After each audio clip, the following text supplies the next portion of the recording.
either Lipogel or Lipogel RX. Let me answer that question from the standpoint of escalating aggressiveness of therapy to bioburden or infection.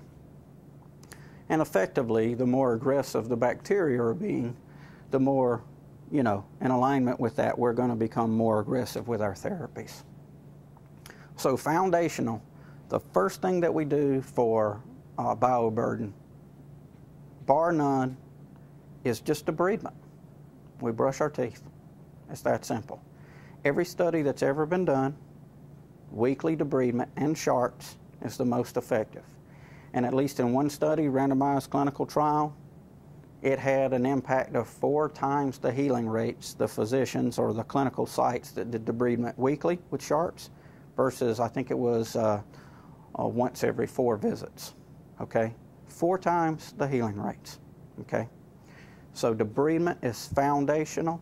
You'll never hear me say you shouldn't do debridement and it shouldn't be done weekly if not bi-weekly, okay? That's default, that's baseline. The next level is we add the anti-biofilm agents. That's Lipogel, okay? That basically it gives the host a defensive strategy against biofilm, but it also potentiates and prolongs the benefits of that debridement. So that's the next level. We add anti-biofilm agents. The next level that we can do from a biofilm, from a bioburden, from infection control, is we add topical antibiotics. That's Lipogel RX.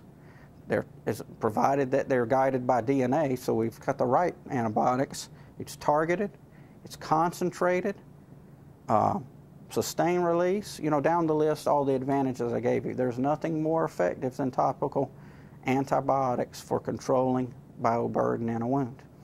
That's no different than other areas of infection. Middle ear infection, we always go topical. If they don't respond to oral, they go topical. Ophthalmic drugs. I should say that there's a lot of misinformation in the medical literature on topical antibiotics. And that's unfortunate, but that's effectively the equivalent to a scientific wives' tale. Topical antibiotics do not increase resistance, they decrease it.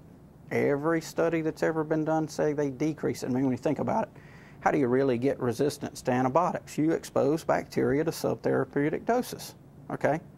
And the way to do that with a wound is give them systemic therapy, because you're not going to get the high tissue concentration. You're in the devascularized area. It's not going to get there as well. And of course, you're also exposing all the gut bacteria to that. Topically, you're only exposing what's at that wound, and it's super high concentration. We can nuke them effectively. Same for middle ear infections. All the studies have been done for that. So no more resistance, no more hypersensitivity, okay? Patients are allergic to a drug or an antibiotic because they're allergic to it. It doesn't matter if we expose their gut to it or the wound to it. Those are just very unfortunate misinformation that even I was told when I was in school, okay? I had to kind of readdress that myself. Anyway, so the next level that let's talk about systemic antibiotics. So when will we go to that level? Anytime there's deep tissue involvement, osteo, okay, or broad cellulitis, we're not really going to be addressing that with a topical agent. They're going to penetrate some, but not deep and broad. So broad cellulitis, deep tissue involvement, we need to add systemic antibiotics. And personally, I like to pick either topicals that aren't the same as the systemic, or systemics that's not the same as the topical, just because I like for the bacteria to see as many different mechanisms as possible.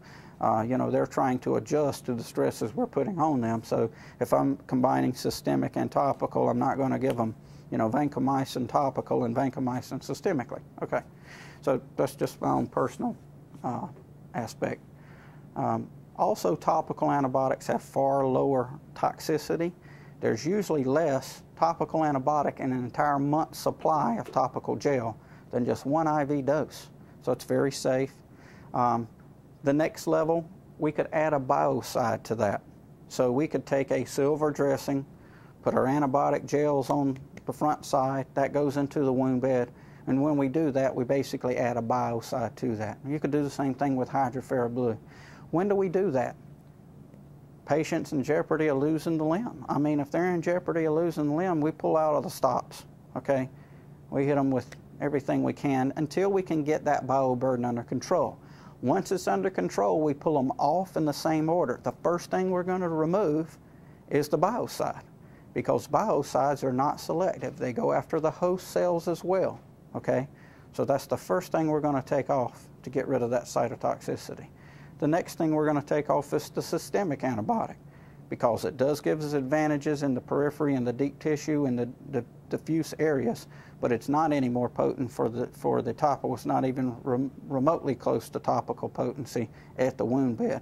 So that's the next thing that comes off when the bioburden is controlled.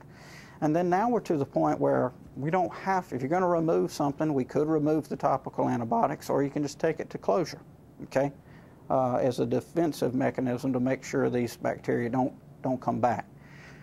Because let's say that we sent the wound out for molecular culture or DNA analysis, and we got high MRSA levels. We're wiping that out in the wound right there where we're treating. But I'm sure they have MRSA on the surrounding skin, right? And we're not treating that. So if we totally pulled off the topical antibiotics, you know, guess what would creep right back in?